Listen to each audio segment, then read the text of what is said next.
नमस्कार दोस्तों, स्वागत है आपका मेरे इस चैनल पर। मैं आज आपको डीएफ के बारे में बताऊंगी।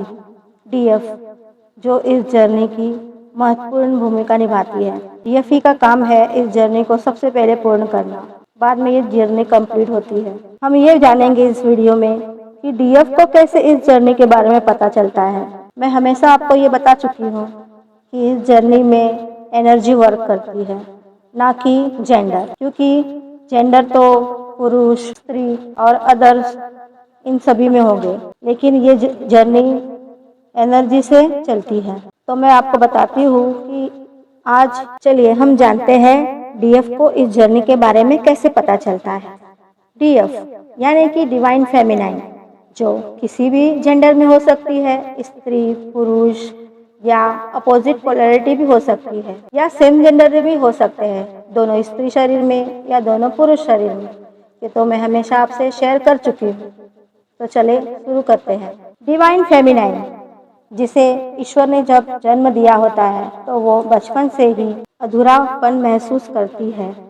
उनका बचपन भी बहुत तकलीफों से गुजरा होता है, हर प्रकार की दुविधा उसे मिली हुई होती है। उनके पारिवारिक रिश्ते। चलिए जानते हैं फेमिनाइन के बारे में कि उसे कैसे इस जर्नी के बारे में पता चलता है। सबसे पहले फेमिनाइन का बचपन। उसे जन्म जब से मिला है, बहुत गरीब घर में पैदा भी हो सकती है या बड़े घर में भी पैदा हो सकती है, जैसे ईश्वर ने उसके नसीब में लिखा हो। फिर उसका बचपन बीतता है, कई प्रकार के दुखों का भी सामना उसे बचपन से ही करना पड़ता है। फिर वो थोड़ी बड़ी होती है, टीनेजर में, तब भी उसके साथ बहुत कुछ घटित होता है। फिर आगे चलकर उसकी पढ़ाई कंप्लीट हुई, जैसे जिसका लिखा होगा नसीब में, जिस जिस घर में उन्होंने जन्म लिया होगा वैसे।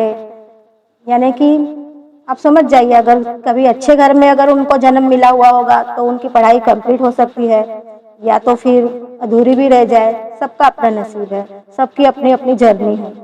मैं आपको ये बताना चाहती हूँ कि फेमिनाइन को शुरू से ही हर प्रकार की तकलीफ को सहना पड़ता है और सहते हुए आगे जीना पड़ता है, क्योंकि हर किसी को इतनी तकलीफ झेलकर आगे चलने की आदत नहीं होती।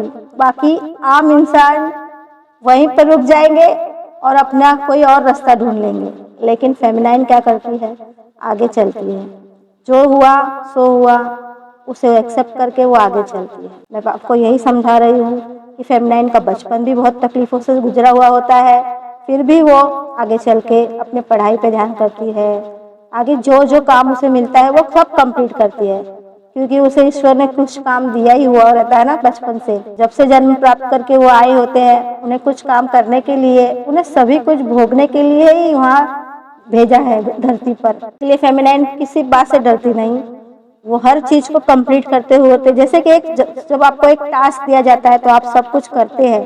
कहने का मतलब ये है कि फेमिनाइन बचपन में भी बहुत तकलीफों का सामना कर चुकी रहती है, बड़ी होती है, बड़ी होकर भी अपनी पढ़ाई पूरी करती है। जो जो उसके नसीब में लिखा होता है वो सारे कार्य को पूरा करने का कोशिश करती है। फिर शादी हुई होती है, अगर उसके शादी का उसके जीवन में शादी होना होता है तो होता है। शादी करके पारिवारिक जीवन भी वो अपने तरह से पूरा करती है। गृहस्थ जीवन अगर जीना लिखा है उसके नसीब में तो उसे भी वो कंप्लीट करती है। अगर उसकी जर्नी में मैरिड इन्फ्लुएंस जर्नी अगर है तो वो मैरिड के बाद फेमिनाइन अवेकन होती है। अवेकन की प्रक्रिया बहुत अलग है, वो मैं आपको कभी और वीडियो में बताऊंगी। मैं आपको इसलिए बता रही हूँ कि जब मैरिड होने के बाद, बच्चे होने के बाद, बच्चे जब टीनेजर्स हो जाते हैं, मतलब कभी कभी फेमिनाइन 45, 43, मैं जिस फेमिनाइन को जानती हूँ उनकी अवेकनिंग 42 में हुई है। मैं उनके बारे में बताती हूँ। उन्होंने पूरा जीवन, यानी कि फेमिनाइन को जब ये इस जर्नी के बारे में पता चलता है तो एक ही दिन में नहीं पता चलता। मैं आपको थोड़े में बताती हूँ कि उसे बहुत सारी चीजें दिखाई देने लगती है। रिपीटेड नंबर, फेदर्स, बटरफ्लाईज, उन्हें रास्ते में कॉइन्स मिलते हैं, पैसे मिलते हैं। उसे पर्सन का नाम दिखाई देने लगता है, उनके डीएम का नाम दिखाई देने लगता है। दोस्तों वीडियो बहुत लंबी हो जाएगी, मैं आपको आगे की जानकारी अगली वीडियो में दूंगी। तब तक के लिए विदा लेती हूँ, अपना ख्याल रखिएगा।